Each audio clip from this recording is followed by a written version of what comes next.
deal with that.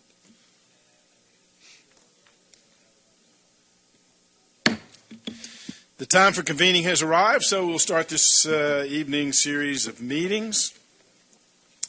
We would like to start our work session off with a report from the Community Assistance Center. Mr. Horton, welcome. Thank you, Mayor, Council. Thank you so much for the time that you've given us this evening to give you a report back on what we've done with some of the funding that you've provided for us. You know, we've been around for quite a while, and we've been pursuing the same mission the whole time. We kind of figured out that the best way to address homelessness and hunger is to try and prevent those. And so that's what we've been trying to do since 1987. We kind of encapsulate what we do in the phrase, activate hope and expand opportunities for our clients. We think that kind of sums up what we do every day when people come into our office looking for help. So all of our efforts are focused on that. Activating hope is those basic needs that we provide, that food, shelter, and clothing, source of provision. And then expanding hope is where we've stepped out a little bit more in trying to help folks become what we might call self-sufficient, more financially stable through our adult education program, through our career center, and then also through our VITA program, volunteer income tax assistance, that we're just finishing up right now for this year. And over the weekend, our team there, all volunteers, 43 of them, topped 500 tax returns that they had prepared for this season. That's 500 homes that probably are going to get some kind of return on that. Activating hope and expanding opportunities.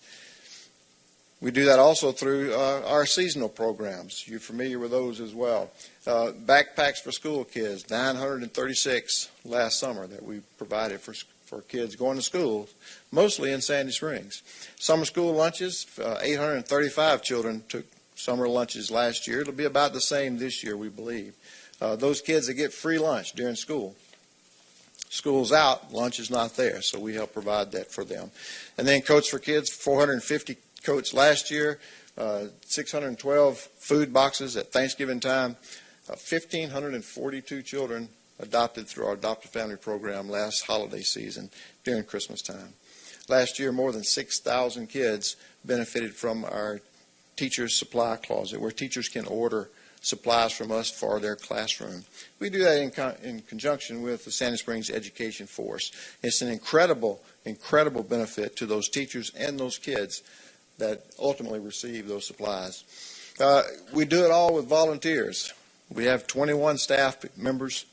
We use 450 volunteers a month to accomplish our programming. Literally, volunteers do everything in the program, everything in the organization. In fact, not long ago, a lady came to our office looking for help. She just needed a little help with rent. And we were able to process that and get her some help. And as she was walking out the door, she turned around and she looked back at our volunteers and she said, "Thank you." She said, "I've been to several organizations trying to get help, and this is the first place I've been treated like a person." That's our volunteers. That's what our volunteers do. That's how they activate hope in people. And just loving on them, being compassionate, understanding, being empathetic, listening. As we had one client tell us, "You see me." That's pretty impactful. You see me, not my situation, not where I came from. You see me. We do that also through a bunch of different partners, City of Sandy Springs being one of those, and some other cities, as well as corporate partners, civic partners. We have 28 partner congregations that provide a lot of our volunteers, as well as some of our in-kind donations, as well as some funding, and then some other corporate partners, which we're trying to build up. We think more of our corporations around this area, we've got a lot of them are coming in. They ought to have an opportunity to participate in helping the residents of Sandy Springs. And so we're trying to provide that for them. You can help us with that with referrals and pointing us in the direction of this company and that, and help us to build those relationships with them. We badly need those. Many of you remember when we started in that 400 square feet at Mount Vernon Press in the Scout House out back. We now have 4 operating sites, one of which is 1130 Hightower Trail. That's where we have our administrative offices. We have our adult education housed there. We do a lot of our interviews and financial assistance from there as well. And our career center is there, as well as our seasonal programs, our youth programs operate out of our basement. We've had to move a couple of those out of the basement. They outgrew it. Then we also have our largest pantry at 8607 Roswell, just behind our Canopy thrift store. If you haven't been to the thrift store lately, you need to go tomorrow. We've given it a facelift. We've rebranded it. We're trying to convey the idea to the community as well as our clients that this is a place you can come, feel safe, be accepted, find community. Find a pretty good bargain, too. We also have a food pantry over in Dunwoody. It's a much smaller pantry, serves a smaller population over there. And then our newest pantry down in South Sandy Springs. If you haven't been down there to see that one, please let me meet you down there and give you a tour. It's the pantry that we have been able to build out as a pantry. It's efficient, it's effective, it's serving a great need down in that area. The Census Bureau tells us that times aren't very good for a lot of people. Costs tend to keep going up, and once they go up, they don't tend to come back down for the most part, and that's impacting a lot of folks. At the same time, 1 in 13 people in Sandy Springs live below the poverty line. That's according to the U.S. Census. Now, you and I know that there are a number of people that do not participate in the U.S. Census. And so that is probably more like one out of every 11 people that live below the poverty line right here in our city. What we've seen, too, in just in our own internal data is that our clients are changing. The profile of who comes to see us is changing. You can see here 56% of our clients in 2023 were new. They'd never been to us. Most of them had never been anywhere to ask for this kind of help before. It's an indication of what the economy is doing. What was shocking to me, though, is that on top of that, 67% of our clients have full-time jobs. They're working at least 40 hours a week. It's the working poor. It's those folks that have made it through COVID. It's those folks that have been making ends meet somehow in some way, and all the favors from family and friends have ended. And so the margin's been gobbled up.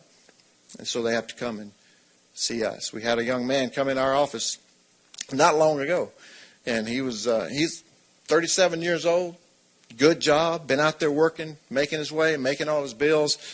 And he was diagnosed with a very serious illness. That crisis brought him to us because of the frequency of the appointments and the treatments and side effects from those prevented him from working. We helped him with a month's rent and sent him on his way thinking we'd never see him again just because of who he was. He came back again a couple of months later and said he was just almost jubilant coming in the door. He said, I'm done with my treatments. They're finished. I got my test next week.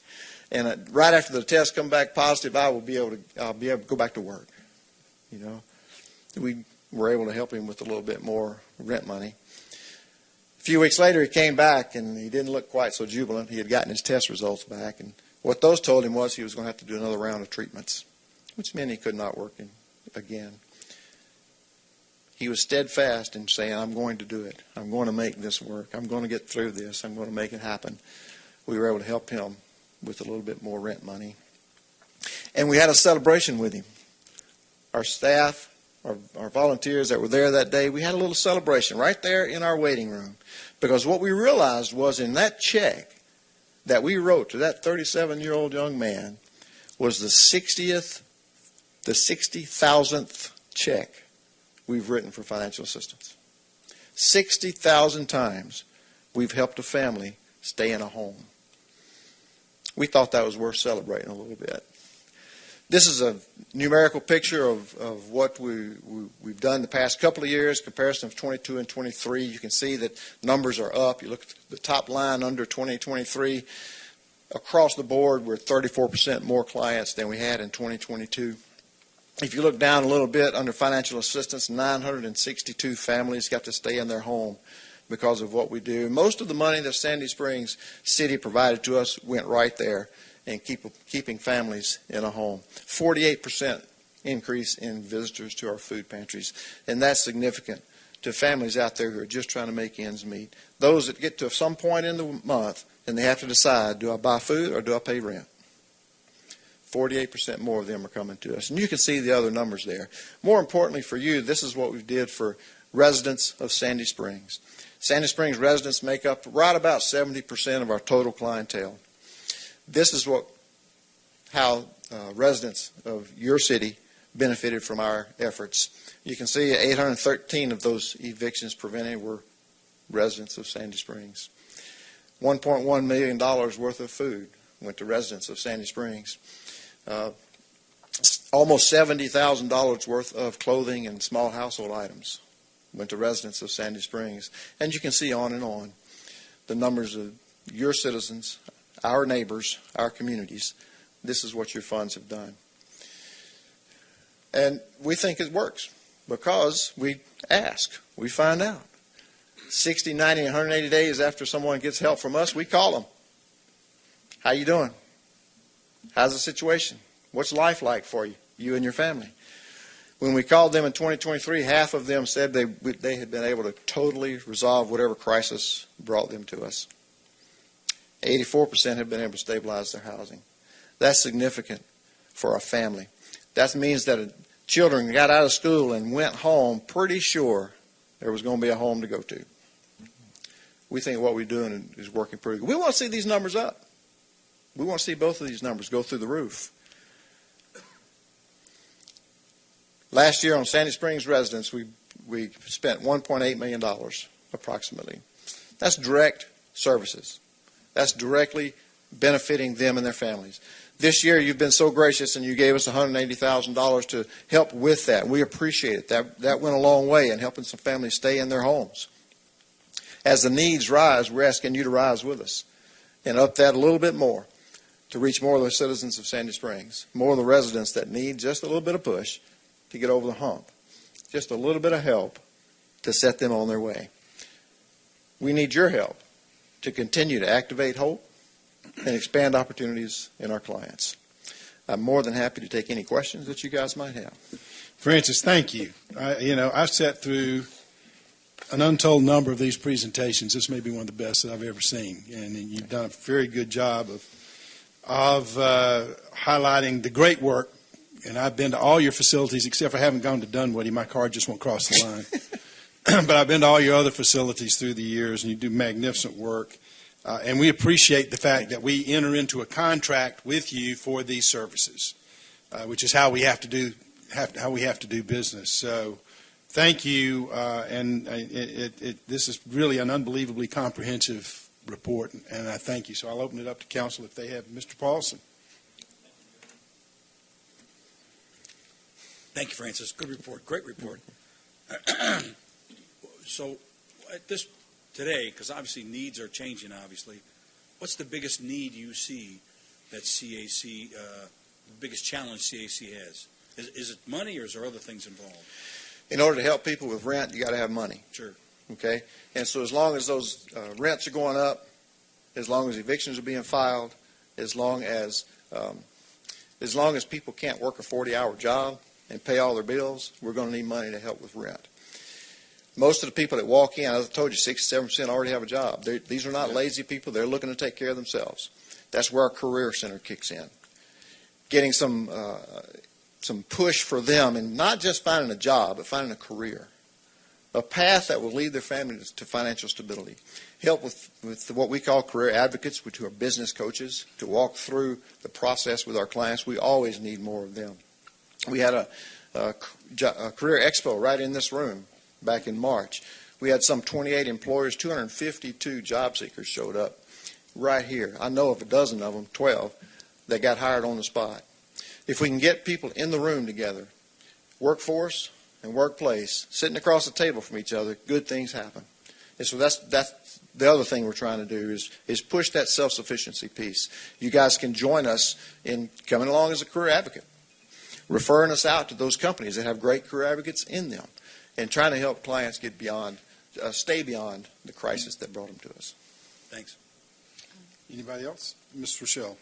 Thank you so much for all that you do. I had lunch with someone yesterday that had just come from volunteering there, and the volunteers just get so much out of it. I wanted to ask you about the evictions. Do the apartment complexes work with us and waive fees when we are giving them checks to keep the residents in the house, in the apartment? They used to.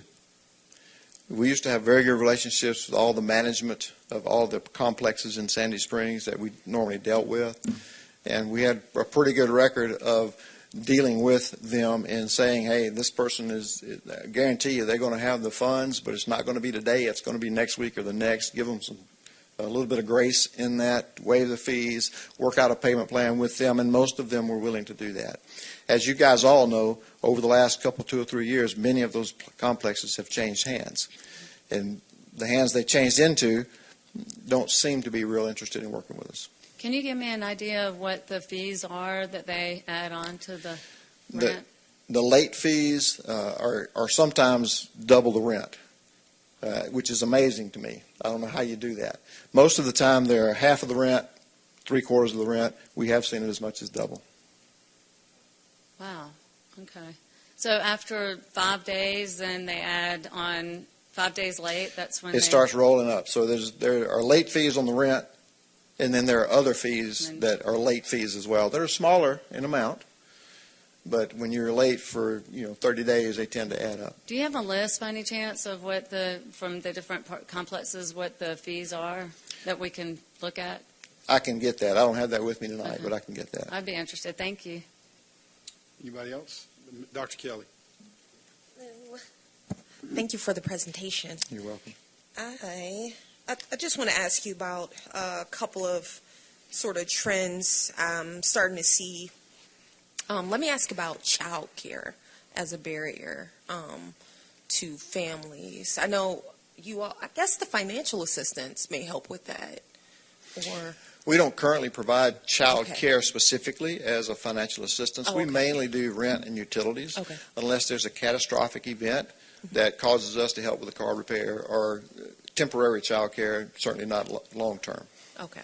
Are you finding that that's becoming more of a barrier? I know It's starting to been read it's about been a it. huge barrier for the past 2 years for especially for single moms Okay. out there. We've tried to work with a couple of organizations to cross that barrier.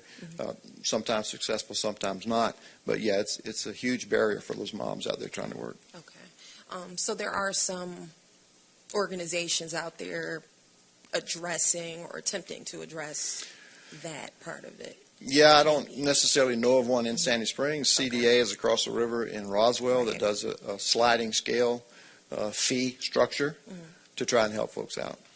Okay. And let me also ask about transportation as a barrier. Are you seeing that come up with a lot of your clients? That was more of a barrier back during the grips of COVID. That has kind of slacked up a little bit. We don't see that as being a particular barrier to most of our clients coming in. Transportation is always an issue. You blow out a tire, then you got a tire gone, and it takes a while to fix that. But we always try to locate our sites on the MARTA line so that transportation is not as much of a barrier to get to us. To get to work, we had 2 years ago, somebody gifted us a vehicle, a car, and we don't normally do that, but we took that one. We found a young lady who had 2 kids, single mom, and we gifted her that car. When we handed the keys over to her, she told me, "Thank you so much." He said, "Yesterday, taking my 2 girls to school, they go to 2 different schools, taking my 2 girls to school and getting to work was a 2-hour trip." Right. She said, "Tomorrow, it'll be 40 minutes." That's a game changer for that family. So transportation certainly can be. We haven't seen that on the rise like some other needs. Okay. So for the most part, they can your clientele they Yeah, can get around. That's right. Lastly, I'll ask about the 67%. I think that's the number full-time job rate. Yes. I want to ask, do you all get data on like how much or how many or what proportion of those clients work in Sandy Springs or in Dunwoody or? We have that information. Okay. Yes. I'd be interested. I mean, it's no rush, but I'd just be interested in seeing that. We have that information to the extent that they're willing to give it to us. Okay. We can't require that information from them, but to the extent they're willing to give it to us, we have that. We collect all sorts of data. Okay, so it's not part of your process to collect proof of employment? We do collect proof of employment. They not necessarily, they don't necessarily have to tell us this is in Sandy Springs or Dunwoody. They might just tell us they work at a Waffle House, Oh, okay. Okay. and they show stubs. Okay. I'd be interested in knowing what percentage of your clientele work here, and what type of jobs, Waffle House or things that are maybe more high paying. I'm curious. Sure. Thank you. Okay. All right. Mr. Horton, thank you. Great presentation, and we really appreciate it. Thank you very much. Thank you, guys. All right. CAC is one of our most important organizations in town. You can see a lot of the great work, clearly, that they're doing here. And if you've ever visited there on the days when the food pantry is opening and operating, or any of the other services they provide, it's an amazing organization. We're very fortunate to have them here in town. Are there any council discussion items that need to be brought up on the work session? All right, we'll close the work session, and I would like to call this meeting of the Sandy Springs City Council to order for Tuesday, April 16th, 2024. Will the city clerk please make the announcements and call the roll? Good evening, Mayor and Council. First, I'd like to remind those in attendance, please silence all cell phones and other electronic devices at this time. Individuals who would like to provide a public comment at a city council meeting are required to complete and submit a public comment card in advance of the meeting. Public comment cards are available online and at the chamber entrance. Those providing public comment may be allotted up to 3 minutes to speak on their single chosen topic. As I call roll, please confirm your attendance. Mayor Rusty Paul. Present. Councilmember John Paulson. Councilmember Melody Kelly. Here. Councilmember Melissa Mueller. Here. Councilmember Jody Rochelle. Councilmember Tibby DiGiulio. Councilmember Andy Bauman. Please join me for the Pledge of Allegiance. I pledge allegiance to the flag of the United States of America and to the republic for which it stands, one nation, under God, indivisible, with liberty and justice for all. Madam Clerk, do we have any public comment cards? Yes, we've received 3 this evening, all in-house. The first is from Carol Ray. Ms. Ray. The next is from Jordana Arias. Please state your name and your address, if you would, please. Hi, Jordana Arias from Fulton County Government, Department of External Affairs, 141 Prior Street, Atlanta, Georgia. And good evening, Mr. Mayor and City Council members and residents of Sandy Springs. So my name is Jordana Arias, and I'm the new Legislative Policy Analyst for the Department of External Affairs.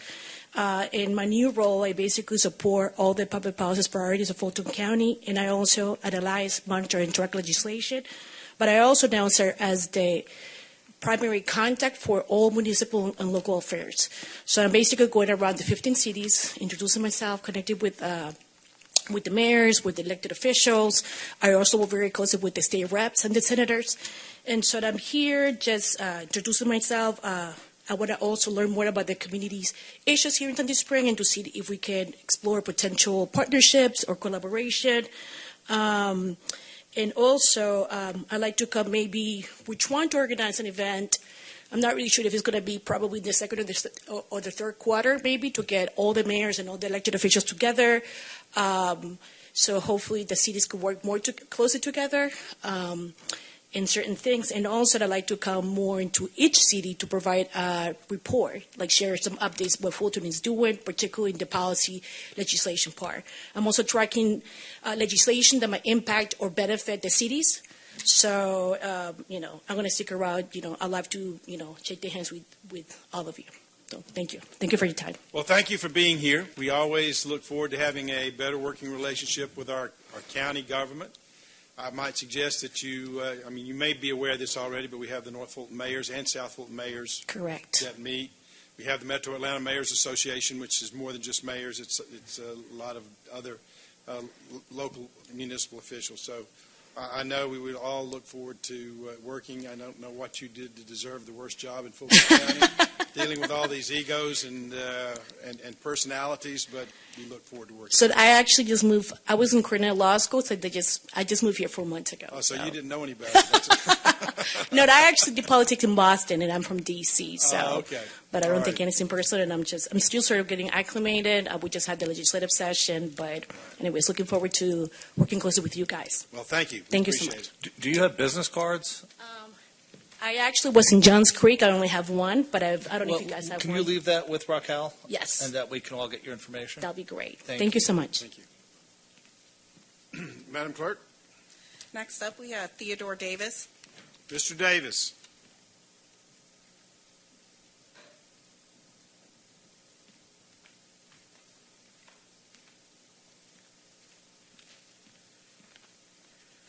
Good afternoon, Mayor and City Council.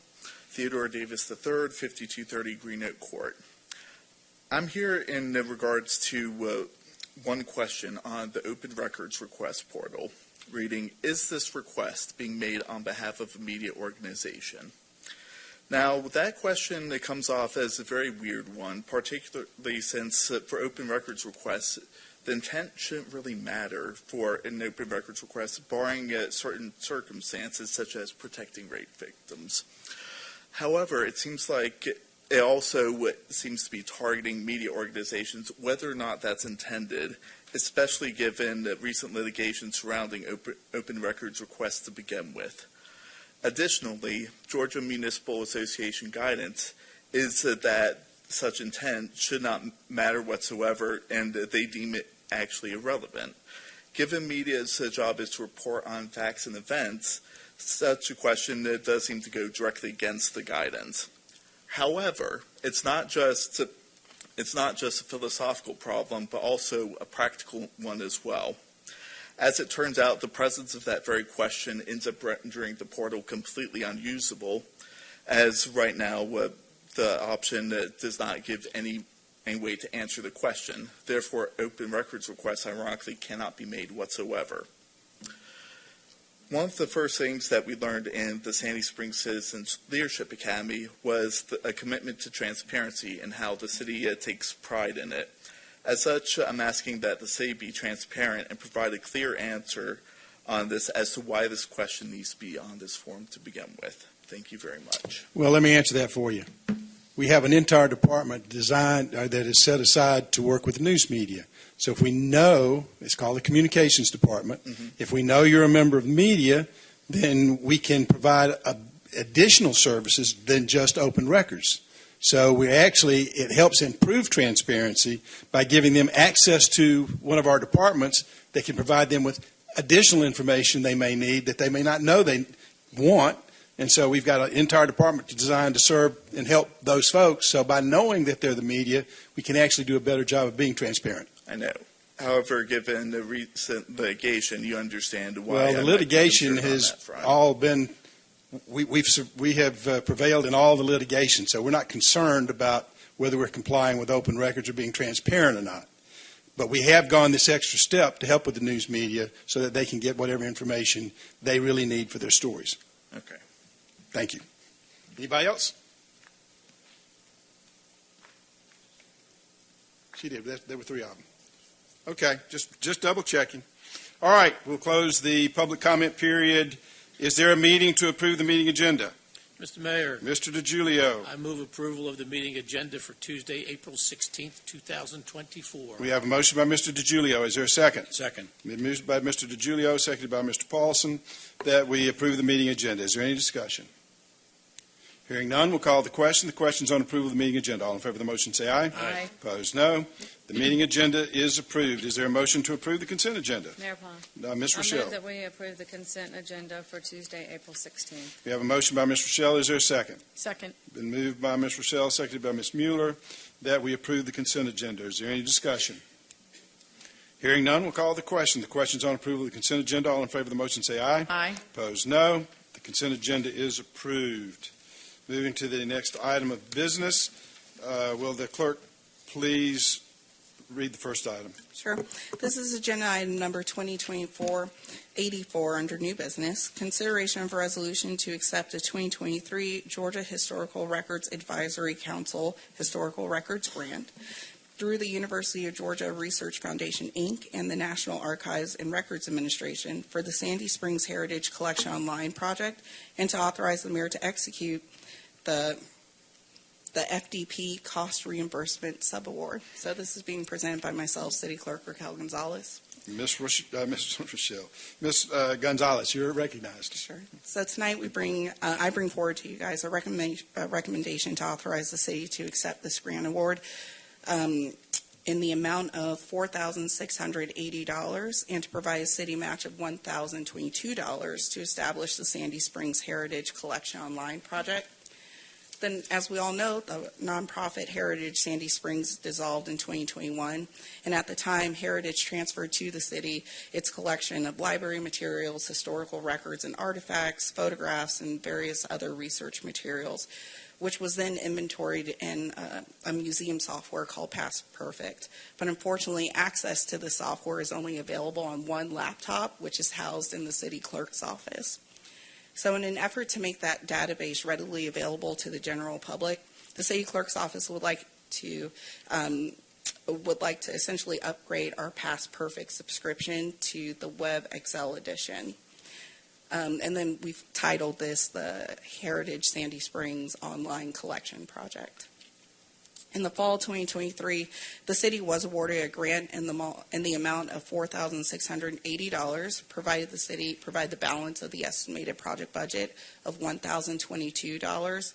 So at the time of notice of the award, the clerk's office focus had shifted to other priorities, but since that time, we've really regained some capacity to pick up this project again and get it executed. So tonight, we're hoping for council's approval so we can move forward. It is required that we bring this grant award before the council for approval in order to move forward. So I'm happy to answer any questions. All right, you've heard the report of the city clerk. What's the desire of council?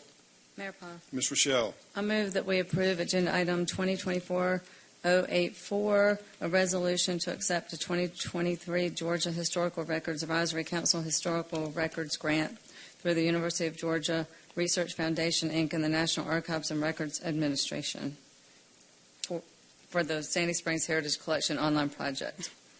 We've got a motion by Ms. Rochelle. Is there a second? I'll second. Motion by Ms. Rochelle, seconded by Dr. Kelly, that we approve agenda item 2024-084, a resolution accepting a 2023 Georgia Historical Records Advisory Council Historic Records Grant. Any discussion? I have a question. Ms. Rochelle. How long will it take to transfer it over so it's available to the public? It's a pretty easy process. Essentially, we're just upgrading our subscription. You'll notice in the materials for this item, in our grant application, we had outlined like a project that would take several months, but a lot of that includes staff work that we've been working on. So it'll be pretty quick to get it upgraded, but then we also want to communicate this to the public as a resource that's available to them. So we do want to create some marketing materials to work, perhaps to distribute at the library or other community centers that we think we'd gain some interest from. So when you're done, you'll send us a link? and I will. we can- I'll be sure to send you guys a It's link. very I'm pretty exciting. sure we can get it done by the end of the fiscal year. Thanks. Any other discussion? Ms. Mueller. So Raquel, it sounds like this will be a separate web page and it'll be integrated with our website. So is it actually behind our firewall? It is not behind our firewall. So we're just going to link out to it, I That's guess. right. Is that it? Yeah. Okay. So it'll be housed on their, I guess, on the vendors' servers, Okay. not on the city servers. Yeah. And then I guess all the artifacts, they're all tagged. And where will they physically be stored? Because some of them are actually like furniture and different things. Sure. So right now, they're sort of split up. We have a record storage room in the clerk's office. A bunch of paper records are stored there. In the application, you'll see reference the oral history collection. Those cassette tapes are stored in the clerk's office. But there are actually still some items in the William Payne house. So eventually, we need to bring forward to council an idea of what to do with these physical artifacts. We're not prepared to do that this evening, though. But in the meantime, we did want to get access to these things back in the hands of the general public, and we thought this was an easy way to provide reference to those materials. And is part of the project to sync what's already in the current software, like to the, I don't know, ticket item number one is actually ticket item number one. So Sure. we have it. So we know we have an inventory and can keep that going forward. Now, what we haven't done in the clerk's office is go through the software and actually identify each of the individual pieces, but they are tagged. That was work that was done by Heritage prior to the transfer of assets. Okay. I think this is a great project, and more people that have access and understand. I need to learn more about, Sandy Springs way back when. So that'll be great. Thank you. Mr. Paulson. Thank you, Mayor. Rocky, it's got to be probably 2 or 3 years ago. I had a lady I ran into who had donated some stuff to Heritage and essentially wanted it back. Yeah. She wanted to come get it, and I put her in touch with Dave Wells, and they got together, figured out they actually found the item that she had donated, and it was returned to her. At least that's my understanding of it. So when this becomes public, will the person who donated the item also be listed on the website? So in the inventory, there are some details to how the city, or not how the city, how Heritage acquired the item. So I think in some cases, the person may be identified who donated the item to Heritage or to the collection. And then also whether or not they were giving it or it was a temporary. Custody, Yeah. Well, and the reason I ask is there's good news and bad news. Some people may not want their name on there, but others, this may trigger them to say, wait a minute, I remember I gave something away. Yeah. So as It's long as something to think those about. records are available, should somebody ask, maybe not public, but should somebody ask about the status of something they gave that they see on the listing, that information is still retained. Yeah? Yes. Okay, thanks. Any other? All right. Hearing nothing else, we'll call the question. The question's on agenda item 2024-084, a resolution accepting a 2023 Georgia Historical Records Advisory Council Historic Records Grant. All in favor of the motion say aye. Aye. Opposed, no. The item is approved. The clerk will please read the next item. Okay. Next, we have agenda item 2024-85. Excuse me, this is consideration to declare surplus certain property owned by the city and directing disposal of the same, presented by CFO Tony Carlisle. Ms. Carlisle. Good evening, Mayor Paul and Council. This request is seeking your approval to declare certain city property as surplus. The city's finance, police, and public works departments has property which is outside of the service date and no longer of valid use for the productivity of the business of the city. The exhibits provided list all equipment for consideration of categorizing as surplus. These items will be sold, donated, disposed, or discarded in the most advantageous manner as directed by the purchasing policy and code of ordinance.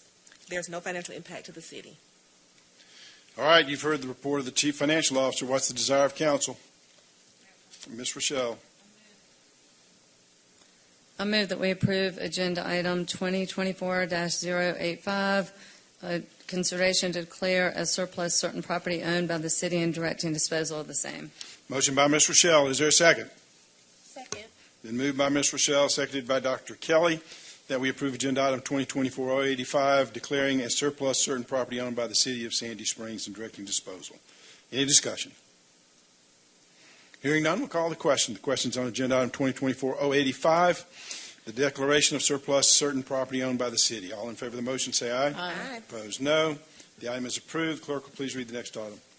Agenda item 2024-087, request for mayor and city council consideration to approve the list of streets and application to the Georgia Department of Transportation for the fiscal year 2024 supplemental local maintenance. You skipped one, Well, Kristen. this is why Raquel is a much better clerk than me.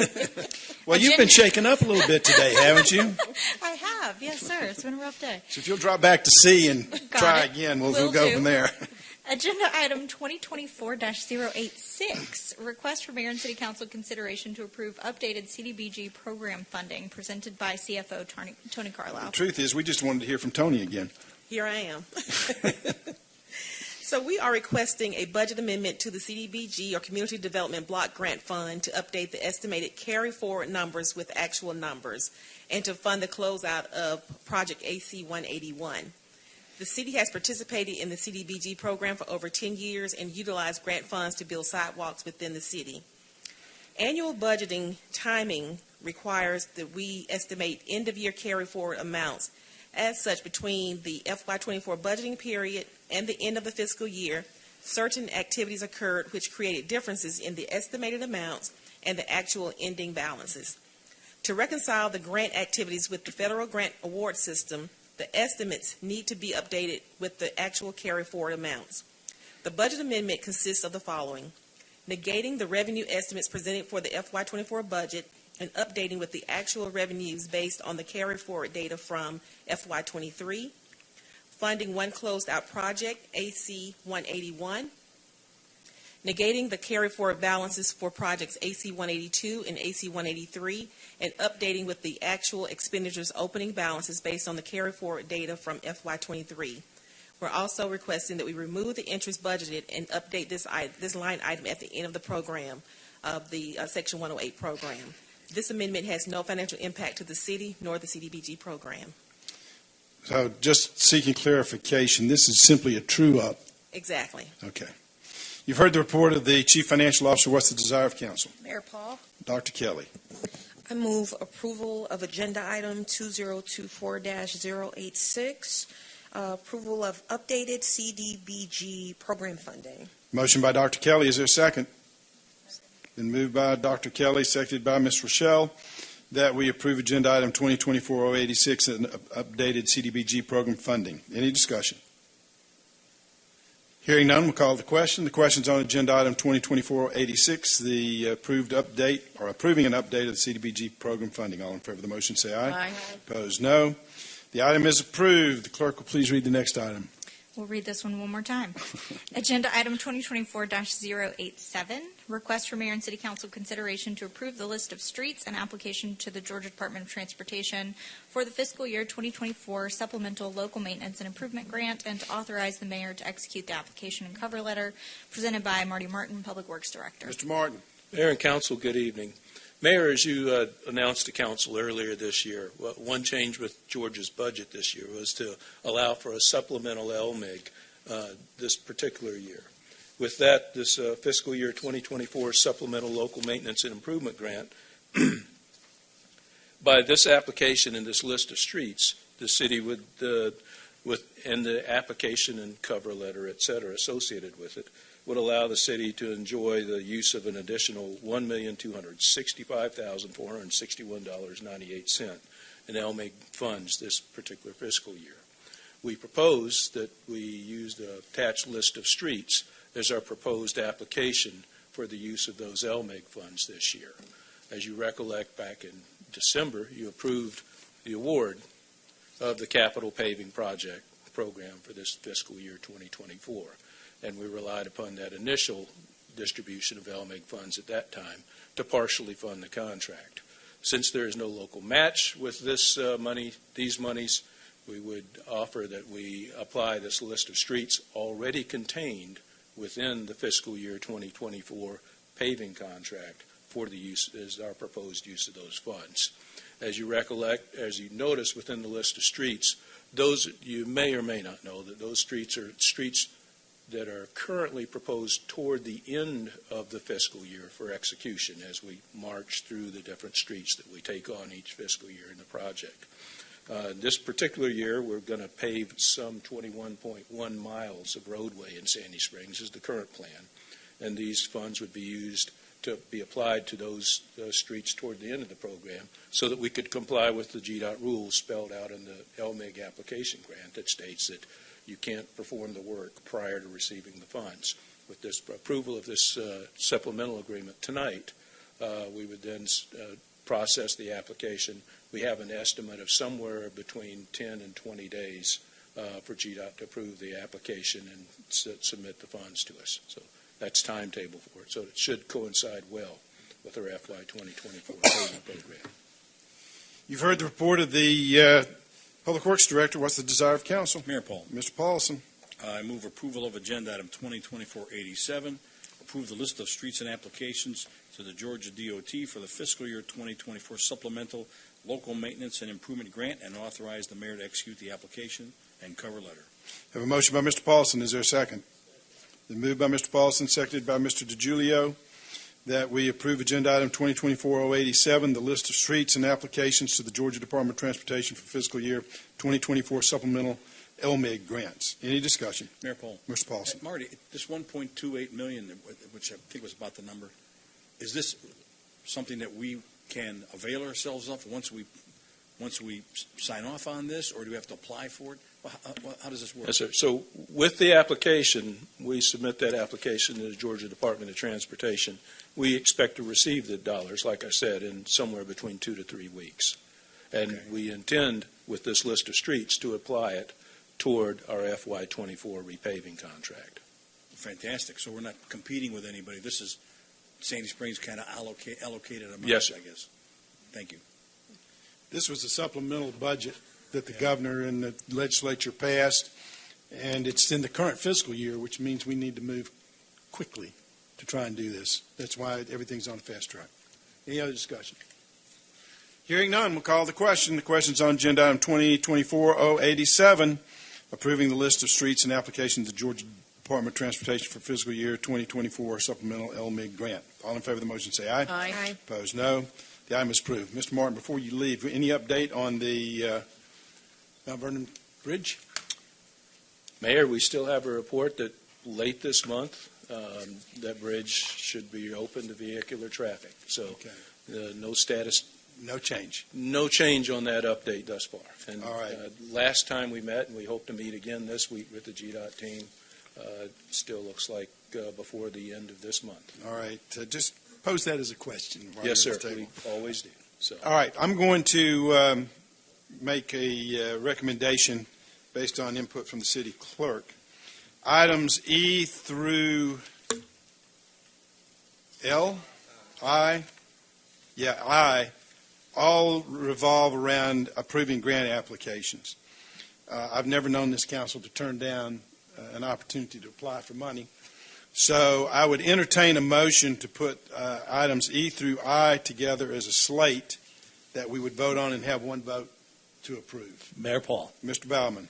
I move that we make a slate of motions, agenda items 2024-088, 2024-089, 2024-090, 2024-091, and 2024-092, all of these being requests for mayor and city council consideration to approve the transportation improvement program solicitation to make a commitment of a local funding match as outlined in each of the aforesaid agenda items, and that we, of course, hear from Mr. Martin in connection with all of these as the part of one slate of agenda items. All right. We have a motion by Mr. Baumann. Is there a second? Been moved by Mr. Baumann, seconded by Mr. DiGiulio, that we approve items listed on your agenda E through I as a single vote, as a slate, and we'll hear from Mr. Martin to explain these, and then we'll hold one vote on all those items. Mr. Martin. Mayor and Council, thank you. All right. On the very, as you recollect, in the last work session, That is a change. Okay, yes, that is a change in the agenda. So that would be a motion to modify the agenda to make those as a Yes, slate. Mayor Paul, it is to the motion to acknowledge that we are modifying the All agenda. right. All in favor of the motion, say aye. Aye. Opposed, no. The motion is approved, so they are a slate. Now we'll have the, thank you, Mr. City Attorney. Mr. Martin, will you explain the grant? Thank you, Mr. Mayor. All right. As you recollect, 2 weeks ago, we presented in work session the essence of these 5 TIP application projects that we intend to seek your consensus on tonight, or your vote on tonight. On the first one, the Georgia 400 Path, or Path 400 Trail Extension, we've had some good news as an update since the work session presentation provided 2 weeks ago. That good news is via TIP modification, something that we had been in the hunt for was an adjustment or an upward adjustment in the amount of funds available for the current Path 400 project that we're pursuing. ARC was able to come through with an additional $3 million per our estimates to supplement that. So we'll be asking for a little less tonight on the TIP application grant that's before you. I'll give you this update as well, not necessarily germane to this particular grant application. but numbers will come into clarity here in the next few weeks as we're able to. And we did open bids on Path 400 Friday. It's a complex bid, is what I would offer you. So I don't have an end result or a recommendation for you tonight. So I apologize if this puts you in suspense at all. Did not mean it that way. But we're reviewing the numbers. I know many of you, most of you, checked the week in review, and you've seen we've been advertising that bid opening date. So we're reviewing the numbers right now.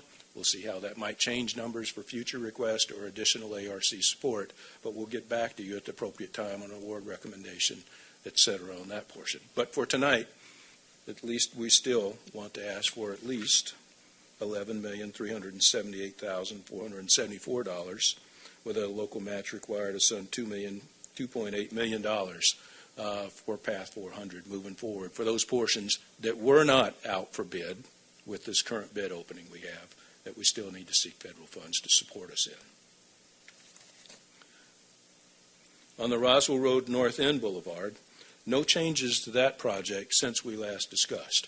And again, if you recollect, this was a forecast for right-of-way cost for the project based on our earlier scoping study, as we have already received federal funds to support the project, the engineering associated with the project.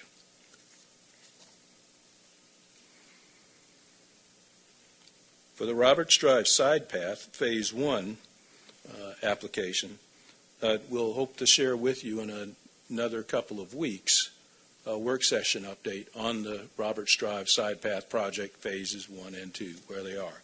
What we're asking for again in this grant application are the design funds proposed to render that Roberts Drive Phase 1 side path. That this project scored very well in ARC's most recently updated criteria for scoring grant projects, and as well, you may recollect that this project has a local match available to it via Tier 1 T-SPLOS 2021 funding, where we placed design for this project plus a couple of other side paths and sidewalks currently located in Tier 2 for construction. May not get to the collections for construction with this, but at least we have the local match for design available. And then two more projects, probably a bigger, more ambitious program application than we've ever asked for before. The first of those is Hammond Drive Intersection Safety Project, or phase next of the Hammond Drive Widening Project, which would improve Hammond Drive from Boylston to Roswell Road and associated approaches as the next step in the overall Hammond Corridor Improvements Project. And we'd be seeking design funds there in FY27, which would be concurrent with when we would expect to have proposed to you all for the 26 T-SPLOS vote, collections beginning in 27 then, the local match to support those federal design dollars for that. And the same concept would apply for the final project that I'll read the list to you, and that's the Roswell Road Safety Project from Cliffwood Carpenter to Hammond Drive. Again, we would forecast those design funds as we're requesting them here for FY27 in ARC's program, with the anticipation that we would include this project in our our 2026 T-SPLOS vote as a recommendation for a project there, and that's where we would propose at this point that we would collect the local match associated with that project. Mayor and Council, those are the 5 projects we recommend to you tonight. All right. We have a motion. Are there any questions of the Public Works Director on these grants? All right. Hearing none, we will call the question. The question's on the approved motion. Okay. I was wondering if we need a new motion. I think the last one was, he's saying the last one was procedural, so we need to make a substantive motion now to actually approve these items. Okay. All right. Is there a motion to combine items E through I into a single vote? Probably to approve. Mayor Paul, I have a motion. All right, Mr. Baumann. I move that we approve a slate of agenda items I move that we approve the slate of agenda items that are now part of the agenda. They are already a slate. We approve. Yes, so I move that we approve and adopt and approve that slate. Okay. Is that right? Not sure that's necessary, is it? It is. All you've done is combine them for a vote. So now we need to move that we To have. vote to approve. Okay, gotcha. Yes, I move that we approve the application. slate. All right, Mr. Bauman moves approval of the slate. Is there a second? And seconded by Ms. Rochelle. Any discussion? All right, hearing none, we'll call the question. The question's on approval of the slate. All in favor of the motion, say aye. Aye. Opposed, no. The item is approved. Yeah, good job. All right, let's move to the next item after that. All right, I believe we're on agenda item number 2024-093. That's the one. All right, this is a request to accept a purchase and sale agreement, right-of-way deed, and deed for temporary construction easements for property rights and interests located at 471 Mount Vernon Highway, Sandy Springs, Fulton County, Georgia, tax parcel ID number 170071 0007 00019, as it relates to project number TS-191, as well as authorize the city manager to execute a quit claim deed to transfer real estate located at 441 Mount Vernon Highway, Sandy Springs, Fulton County, Georgia, and that's tax parcel ID number 170071 0001 0353, as additional considerations for the transaction and for other purposes, presented by City Attorney Danley. Mr. Lee. Thank you, Madam Clerk, and Mayor and City Council. This property is part of I would submit to you, the most complicated part of TS-191 and was part of TS-192. They were combined so that it could be resolved at the same time and the construction could be carried on at the same time for the benefit of the property owner. And the property owner is the Mount Vernon Presbyterian Church, where their school and the church are located. The scene you have on the screen right now is what used to be, it is what will be the cut-through road for the new, after the construction is completed. And this used to be the Sproul House, set right in the middle of it. As part of the proposed settlement that we're recommending to you tonight, the green area is the east part of the Sproul property that the city paid for. We give it a value, when you calculate the purchase price of the Sproul property with the size that is evident there, about $559,000. And part of this proposal is that we trade that to Mount Vernon Presbyterian Church, along with $1.1 million for the property needed for the two projects on Mount Vernon and on Johnson Ferry. The property needed includes 5,902 square feet of fee simple property and 6,214 square feet of temporary construction easement, which is quite a large sum of property. That's not the most complicated part of it. Many of you have traveled that road, as I have a lot of times. You know that on the east side of the property that's shown on the screen are 33 perpendicular parking places. Those 33 perpendicular parking places, interestingly enough, were deeded to the county many years ago, and the county built those parking places, and ostensibly only to be used by Mount Vernon Presbyterian Church. And speaking in hindsight, and being a really good Monday morning quarterback with bad knees, I wouldn't have done it this way, but they allowed the church to retain the parking. And the deed of conveyance allows that it will be used for parking. And it has been for 33 spaces. And as you know from some of the other conveyances that the city's had to purchase, a parking place in Sandy Springs can be worth anywhere from $10,000 to $50,000 apiece. So the real hot spot of contention in this negotiation was the value of the loss of that parking to the church. The number that we present to you tonight, the recommendation, is something that the church has would agree to, $1.1 million in cash and the east side of the Sproul property deeded to them, with some concessions that the three driveways of the church and the school cannot be blocked during carpooling hours, which have been noted to the staff, and our contractor has agreed they can adhere to. We would recommend to you that this is a good settlement. The initial ask of the church was much greater than this, over $2 million. And we think this is a great use of the property purchased in the Sproul property, but that cannot be used by the city, but would be of great benefit to Mount Vernon Presbyterian Church. We recommend that you authorize the contractual transfer of the Sproul property to the church and the payment of the $1.1 million as satisfaction of all that is needed to complete the 2 projects along that right-of-way. And the conveyance is only the green part, correct? It is. All right, you've heard the presentation of the city attorney. What's the desire of council? Mayor Paul. Ms. Mueller. I move that we approve agenda item 2024-093 for the purchase to accept a purchase and sale agreement, right-of-way deed and deed for temporary construction easements for the property rights and interests located at 471 Mount Vernon Highway, Sandy Springs, Georgia, as it relates to project number TS-191, to authorize the city manager to execute a quitclaim deed to transfer real property located at 441 Mount Vernon Highway, Sandy Springs, Georgia, as additional consideration for the transaction and for other purposes. You have a motion by Ms. Mueller. Is there a second?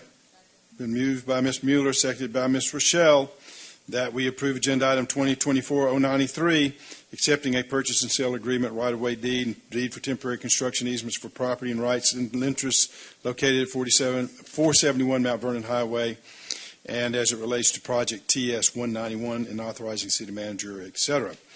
Any discussion? Hearing none, we'll call the question. The question's on agenda item 2024-093. All in favor of the motion, say aye. Aye. Opposed, no. The item is approved. Clerk will please read the next item. Agenda item number 2024-094. This is consideration to award fiscal year 2024 nonprofit arts and recreation grants presented by Director of Recreation and Parks, Brent Walker. Mr. Walker. Evening, Mayor and Council. The city created the nonprofit arts and recreational grant to collaborate with nonprofit organizations that offer new programming or to expand eligible existing recreational programs targeted at underserved populations and low-income communities within the city. Through an RFP process, 2 types of grants were offered this year. The Category 1 grant, with a maximum of $12,500, is for partial funding of existing programs that were funded by the program last year, while Category 2 grant is for new programs that has a maximum of $25,000 award. City Council appropriated $150,000 for this program in 2024 budget. On January 24th, the city received proposals from 6 nonprofit agencies totaling $146,000 in the requests. The applicants were Sandy Springs Youth Sports, Call for Caring Incorporated, the Black Lotus Project Incorporated, Los Niños Primero, Northside Youth Organization, and the Healthy Youth USA Foundation. The evaluation committee convened and determined that all applicants met the criteria of the grant program and were deserving of their request. The evaluation criteria and a brief description of each nonprofit's program with a request is included in your agenda materials. With that, I open it up to any questions that you may have. All right, you've heard the report of the Director of Recreation and Parks. What's the desire of council? Mayor Paul, Dr. Kelly. I move approval of agenda item 2024-094 to award the fiscal year 2024 nonprofits arts and recreation grants. The motion by Dr. Kelly. Is there a second? Been moved by Dr. Kelly, seconded by Mr. Paulson, that we approve agenda item 2024-094, awarding fiscal year 2024 nonprofit arts and recreation grants. Any discussion? I have a Dr. few Kelly. questions. I wanted to just make sure I understand the timeline. So this gets advertised in December through January. We're awarding now. Organizations have until when to use the funding? So the majority of the programs are for summer camps, so Okay. they're June, July, while school's out. Okay. There are a couple of applicants that have year-round programs that either use it for ongoing programs, for sports, and then also summer camps. And there's one that has specific classes in the winter and in fall. So then so some of these will go into the next fiscal year, I guess. That's correct. All right. How was it advertised? What's our typical mechanism? So it was put out as an RFP through the state purchasing website. We also put information out to the applicants that had applied in the past, so they were aware of it. And then in the Georgia purchasing website, there is a way to submit your information as a nonprofit so that you're notified of opportunities through that process as a nonprofit. Okay. And also, slightly unrelated, but do you know if we've gotten a lot of, or if the city has received a lot of scholarship applications for our programs? We have. I just checked on it today. As of today, we've received 13 for a total of a little over $500 to $600 for our summer camp programs that we're registered for right now, which is a slight uptick over what we've seen in the past. Okay. Thank you. Any other discussion? Ms. Rochelle? I have a question about the number of participants, because the NYO is 50 children, and then the other one is 70, and then the Healthy Youth USA, 15 children for a summer camp for $30,000. Is that the most that we can cover for $30,000? 15 people, 15 kids? So that is an existing program. So the maximum amount that they can be awarded is $12,500. So what they're doing is calculating the number of children for their fee for that camp would exhaust that $12,500. Because the TJ Turtles camp was one that was funded last year. So that's the maximum they can So do you know how much it is for the program, for the 2-month summer camp program per child? Not off the top of my head. I'd have to do the quick math of the 15, and that includes everything. I think they pay like $25 for field trips. They pay a small fee for transportation, but that's it. The rest is covered. But the $30,000, that's for the summer. Well, so they're getting $12,500 for the summer camp program, and then they're requesting through the Healthy Youth, they get a Category 2 request of $25,000, and that's an after-school program that runs through December. And do you know how many kids are participating in that? So that includes the basketball program with all the equipment and supplies for the basketball program, and there's 17 students that will be awarded for that one. 17? Yes, ma'am. And that's for a year-round after-school program, tuition, and the basketball program. Thank you. Any other discussion? Hearing none, we'll call the question. The question's on agenda item 2024-095, awarding the fiscal year 2024 nonprofit arts and recreation grants. All in favor of the motion, say aye. Aye. Opposed, no. The item is approved. Moving to reports, I think a lot of you were at the Lantern Parade on Saturday. It was our 9th annual parade, and we had about 3,000 people there. It was highly successful. Not only do we have that many walk along the road, but we had a nice little group of people who watched from the sidewalk. So it was a very successful program. In fact, we had to delay it to start of it because people were still in the parking lot trying to get up there, and we had some traffic issues. I guess GDOT decided to close some lanes on 400 and 285 and made it difficult for some people to get there. So, but anyway, they got there. It was a great evening, and it's still one of the great events.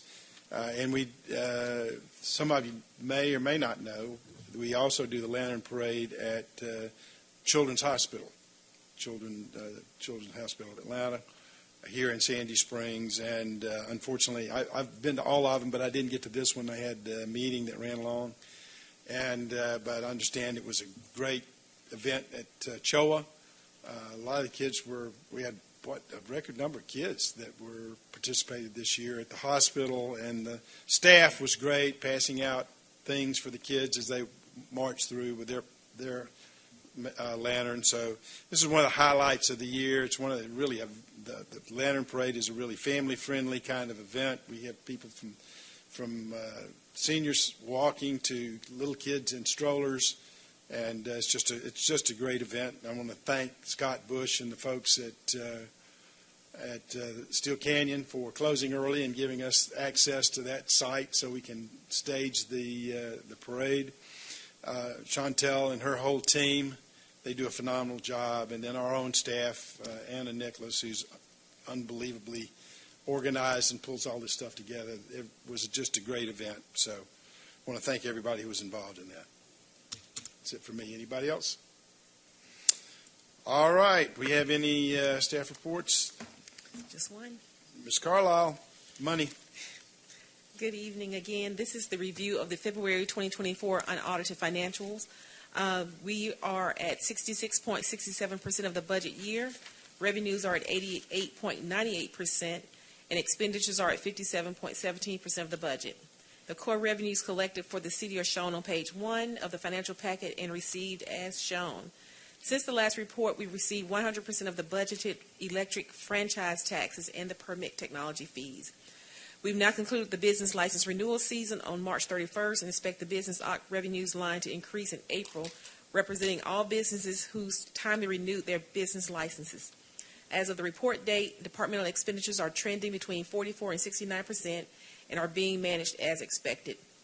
I just want to note to the council that the bank account balances are shown on page 2, interest earnings are on page 3, 4, and 5, and the local option sales tax trends are on page 6 for your information. This concludes the financial report for February 2024. Ms. Carlisle, let me ask you a question, and this has kind of come up in some of our conversations. How do we determine about compliance with our business license? I mean, it's really self-reporting, correct? It's really on an honor system. Okay. It really is. I might suggest we take a look and see what we might be able to do to at least ascertain what level of compliance we are getting. We may be leaving some of that revenue on the table. My guess is we are.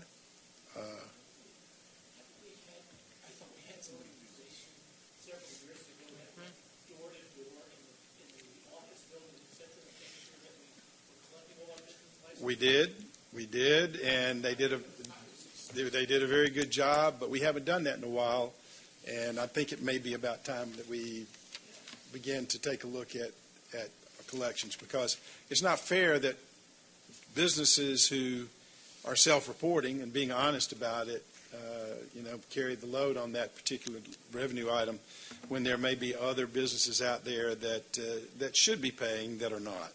And we need to have a little bit better compliance, would be my guess. But right now we don't have a clue as to what the level of compliance really is. And so I've talked to the city manager about that, and I think staff will be bringing some recommendations to us about how we can ensure that people are aware that they need to be paying. I mean, part of it, they may not even be aware that they are supposed to get a business license here in Sandy Springs, and so we'll educate them before we penalize them. Mayor Paul, this company, there was a company that did this, and they literally went through the listing of businesses and compared that to the business licenses before they even went door to door. And that was actually pretty enlightening. And then the harder cases are the ones they actually visited. So I think you got a lot of new businesses that come into town that may not know that they're supposed to be getting a business license, and it's in most cases it's not a very large amount of money, but when you add it across several hundred or even a few thousand businesses, it constitutes a good bit of revenue for us. And I don't know if you've gotten the reports. The last 3 months, the state revenue collections have been dropping significantly. In March, they were down 12.5%. It's just a matter of time till we start feeling that effect. And so we need to be looking at all of these different options to make sure that we are collecting what we should be collecting in order to make sure we don't have any draconian budget cuts, or at least minimize any budget cuts that we may have to go into in the next fiscal year because of changes in the state of the economy. And if the state has had 3 consecutive months of revenue declines, it's just a matter of time before we start feeling those pains as well. So this was just something that I thought we might want to bring up and have a brief discussion and ask staff to bring us back some recommendations. Any other questions on the financials? Dr. Kelly. Ms. Carlisle, I wanted to ask about TS 108. I sent an email earlier. I just have a couple of questions. I don't know if you have it in front of you. But so my first question is, okay, so the available budget is $300,023,163. And the difference between that and last month's available budget is $820. But the February expense is $50,000. So I was just trying to understand. So I'm happy to explain it. Yep. If we could bring the financial report up to page 38. Yep, 212. This is the T-SPLOST report. Right. Okay. Well, it's on page 38 of your packet. It's the TS 108 line for TEI, Roswell, and Dalrymple. The first, I want to just walk through the report to explain each of the columns. I think it will share some insight on what you're looking for. Can we get it up here? Can we get that page on here? They're not able to display it. Oh, okay, sorry. So it's crashed, and Caroline's trying to close out some of the other tabs so that we can pull it up. Right. But that's what's happened. There's too many things that are Thank open. you. Thank you. So I'll proceed. So the first column is February, page 38. She's got it. All right. Too fast.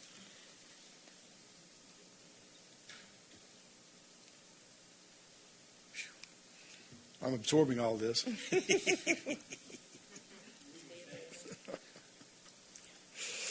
Okay, and we're looking at TS 108. That is the fifth line down. So the first column, February month-to-date actual, that represents the activity the actual activity for the month of February. So these are all the transactions that we've actually paid in February. The 2024 year-to-date actual, the $235,780, that's a cumulative number which includes the $50,940, but it represents all of the actual transactions for FY24.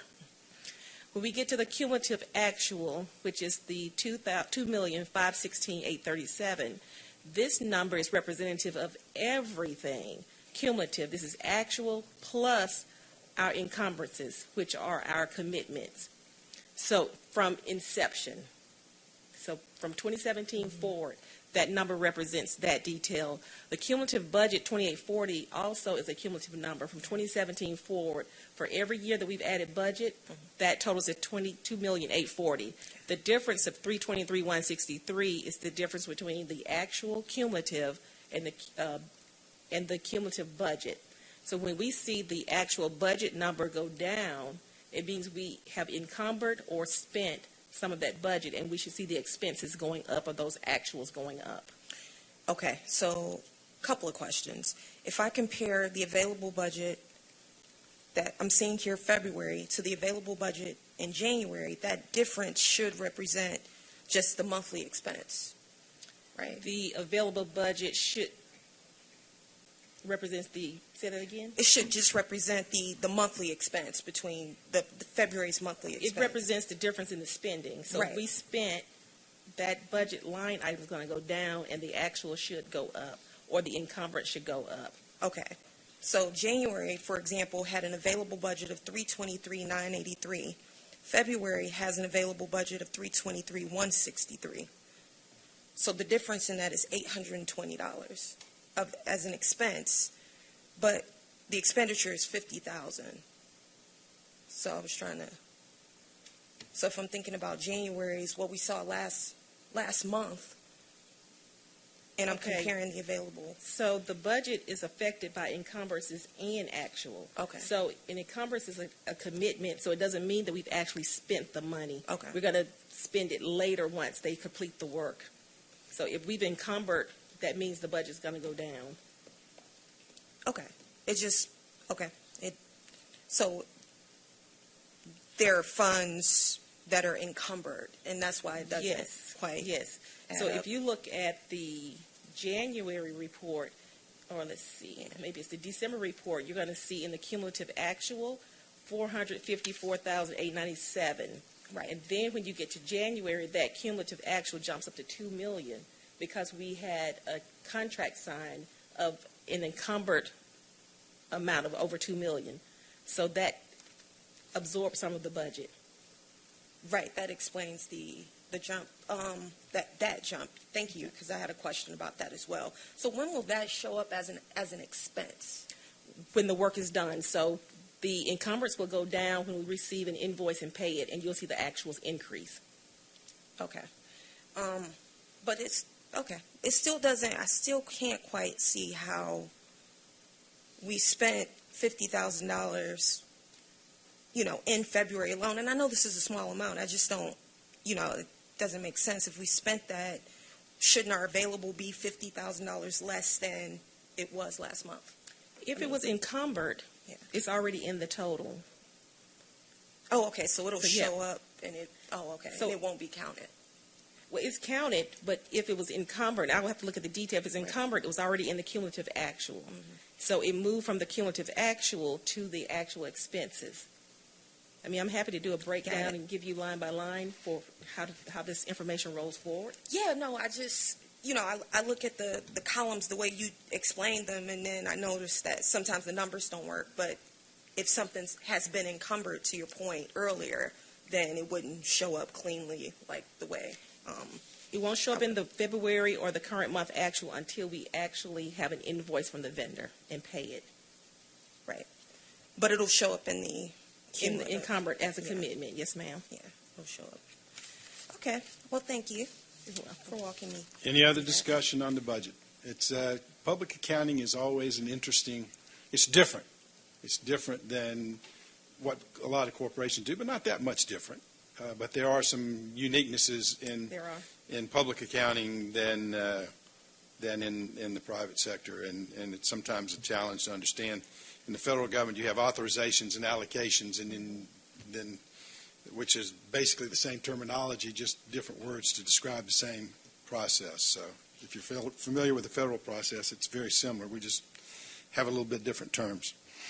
Any other discussion on the budgets? All right. Thank you, Ms. Carlisle. We need an executive session for the purposes of litigation in real estate. Mayor Paul. Mr. Paulson. I move we suspend regular order and move into executive session for the purposes of litigation in real estate. We have a motion by Mr. Paulson. Is there a second?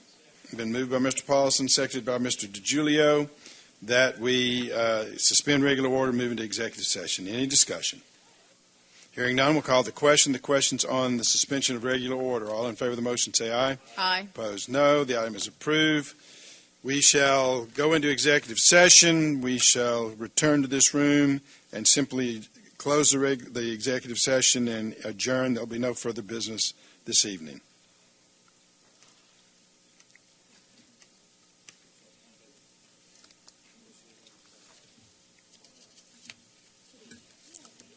It should be a short one.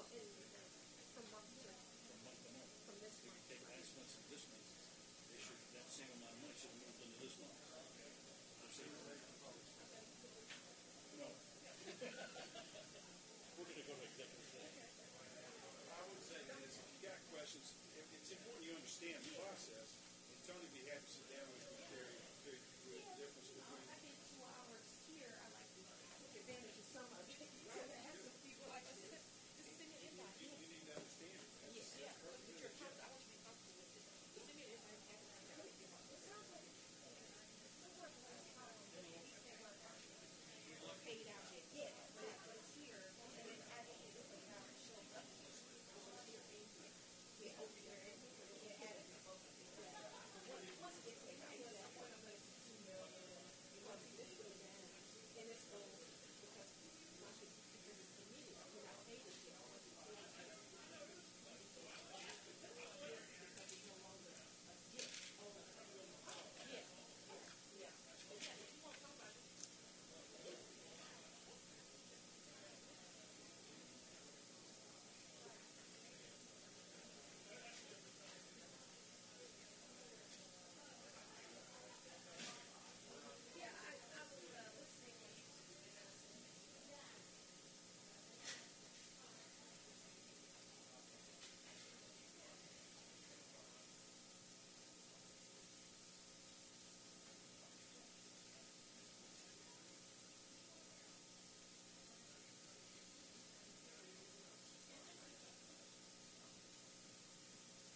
Well, we got to get a quorum.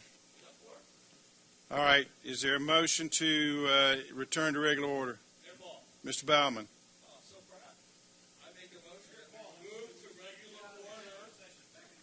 Mr. Paulson, you don't have the floor.